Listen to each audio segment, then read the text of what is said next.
Bienvenue à l'écoute de Covid-19, Souvenirs et horizons d'artistes. Ce podcast est dédié au regard d'auteurs photographes sur les effets de la crise sanitaire dans leurs projets et dans leurs pratiques photographiques. Découvrez un témoignage singulier chaque mardi de l'année 2020 sur le site internet de Stimultania et sur sa page Facebook. Aujourd'hui, Valentine Zeller nous livre son témoignage. Valentine Zeller a une vingtaine d'années.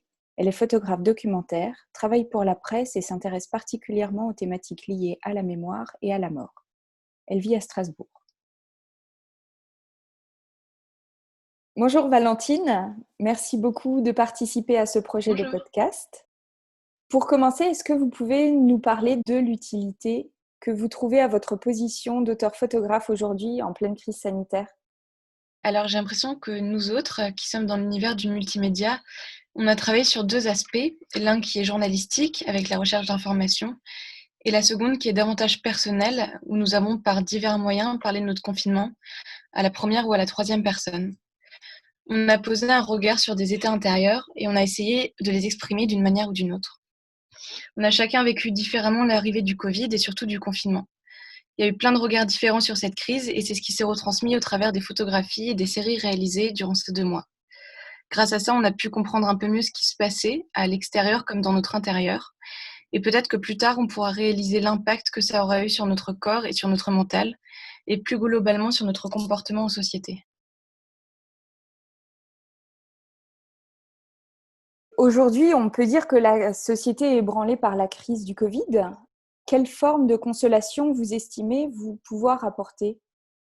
Eh ben, pas grand-chose malheureusement. J'ai pas été très productive pendant ce confinement. Je me suis surtout concentrée sur des projets avancés. Je suis pas beaucoup sortie. Peut-être qu'avec mes colocataires, j'ai pu apporter l'occasion de s'exprimer librement et de pousser des échanges pour aller vers du plus profond, vers les émotions qui se mélangent et qui sont confuses, pour libérer un petit peu des sentiments qui pouvaient être pesants à certains moments. J'espère en tout cas avoir pu aider en ce sens, mais j'étais admirative de mes collègues qui allaient sur le terrain et qui ont sorti des images qui ont serré les cœurs. Qu'est-ce que le mot lien vous inspire aujourd'hui dans votre pratique ? Le mot lien, dans la pratique de la photographie, me fait un peu penser à cet échange entre la personne qui va être le sujet d'une histoire ou de son histoire et le photographe. Le photographe va immortaliser des moments de vie de cette personne et être un élément contre l'oubli ou un témoin de la mémoire. Et c'est un lien de confiance entre ces 2 personnes, l'une qui accepte de se livrer, d'ouvrir une partie de sa vie, et l'autre qui va recueillir avec le plus de bienveillance possible ce qui lui est donné. C'est un lien précieux, mais avec une fine limite entre le respect et l'intrusion, et ça se sent très vite dans un travail photographique. À quel endroit vous pensez être sorti de votre zone de confort ? Le confinement m'a en quelque sorte sortie de ma zone de confort parce que les projets que j'avais et qui ont été établis depuis des mois sont tombés à l'eau. J'ai dû me réadapter à la situation et me projeter sans vraiment savoir comment allait finir le confinement, ni quand est-ce que le pays va pouvoir reprendre sa vie normale et quand est-ce que les frontières ouvriront. C'est des questions essentielles pour élaborer la suite. Et ces projets, ils sont définitivement tombés à l'eau ou ils vont pouvoir se remettre en place peut-être d'une manière différente ? Certains sont tombés à l'eau et d'autres vont être reportés à plus tard, en tout cas j'espère. C'est vraiment le souhait. Il y a des projets qui sont sur la mémoire, qui sont sur des personnes âgées et à ce moment-là, c'est assez compliqué de repousser indéfiniment. Donc c'est vrai que c'est très frustrant comme période. Et c'est des projets personnels qui émanent de vous ou alors c'est des projets en collaboration ? La plupart, c'est des projets personnels. En fait, tous, ce sont des projets personnels qui, j'espère, donneront quelque chose et qui ne seront pas simplement publiés sur mon site. Mhm. Mais il y a des projets qui sont uniquement vraiment du personnel et d'autres qui sont un peu plus ouverts sur le monde et sur les personnes. Des projets plus familiaux et des projets plus ouverts sur le monde. Et un projet du coup qui vous tient vraiment à cœur et qui va pour sûr vivre dans le futur, que vous allez réaliser. J'ai aucune certitude par rapport à ça. Je crois qu'il y a aucun projet où je suis sûre de pouvoir, le réaliser. Mais il y en a un qui me tient particulièrement à cœur et sur lequel j'ai beaucoup travaillé quand j'étais, pendant le confinement. C'est un projet, qui s'appelle Les Oubliés de Sibérie et qui parlerait de ces personnes qui sont en train de disparaître et qui partent, aussi avec la mémoire, qui parle de la terre aujourd'hui en Sibérie. C'est une terre où il y a beaucoup d'amérontes et cet oubli de l'histoire qui s'en va peu à peu. Donc voilà, c'est sur 2 dimensions. C'est sur la mémoire qu'on essaye d'oublier, toutes ces personnes qu'on veut plus voir et ceux qui sont réellement perdus et qui vivent entre 2 mondes. Pendant le confinement, comment avez-vous poursuivi votre pratique photographique? Pendant le confinement, je me suis tournée vers la vidéo parce que je voulais vraiment éviter de sortir. J'ai donc cherché un moyen pour raconter notre quotidien, le confinement vu de l'intérieur. J'ai passé ces 2 mois avec mes 3 colocataires et j'ai essayé de les filmer quasi quotidiennement. Il y avait des scènes de la vie de tous les jours, des moments de complicité, des petites tensions, mais aussi des sortes de confessionnals où à chaque fin de semaine, seul face à la caméra, chacun de nous pouvait se livrer sur la semaine qui venait de s'écouler, les attentes et les appréhensions sur celle à venir et la situation en général. Il y avait aussi et surtout ces moments précieux où la clope le soir nous donnait l'excuse de sortir.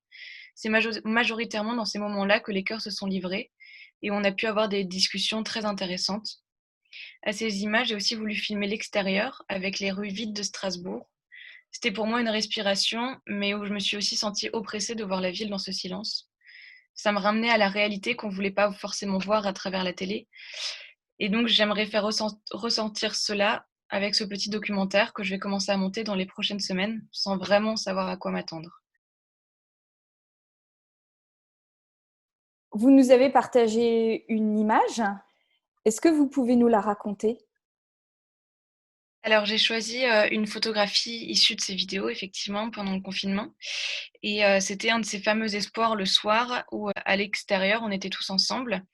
Et ce soir-là, j'avais proposé à mes colocataires d'aller sur le pont qui se trouve à une vingtaine de mètres de chez nous, pour changer un peu de la rue qu'on connaissait vraiment par cœur. Et c'était impressionnant de voir que ces quelques mètres pouvaient nous faire autant de bien et changer notre humeur. On avait l'impression de voir une sorte d'autre paysage, de respirer mieux. Il y avait les signes, le clapotis de l'eau et le silence qui est un peu moins pesant. Et cette photographie représente assez bien ces petits moments d'évasion pendant le confinement. C'est, je pense, ce qui nous a permis de prendre du recul et de tenir le coup moralement. Ces sorties le soir me semblent vraiment capitales aujourd'hui pour notre gestion de ces 2 mois.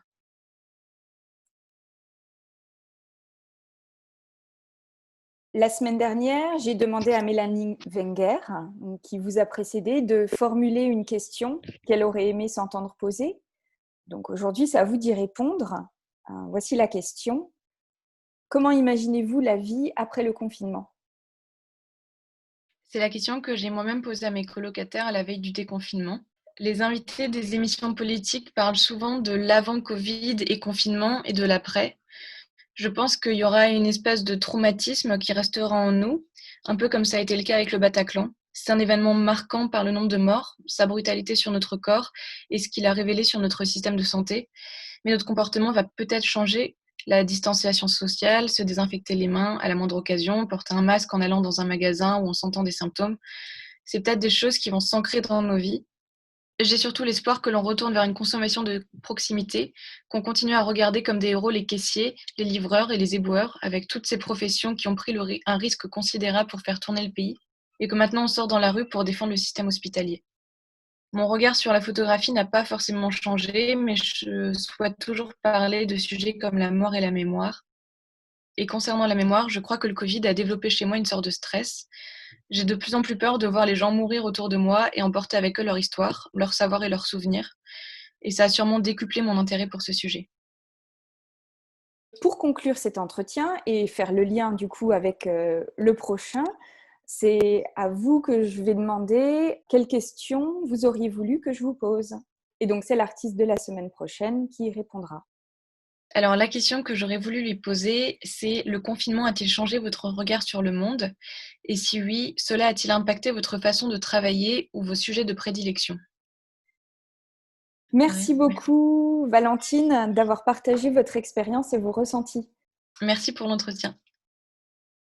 À mardi prochain pour un nouveau témoignage et pour écouter la réponse à la question de Valentine Zeller.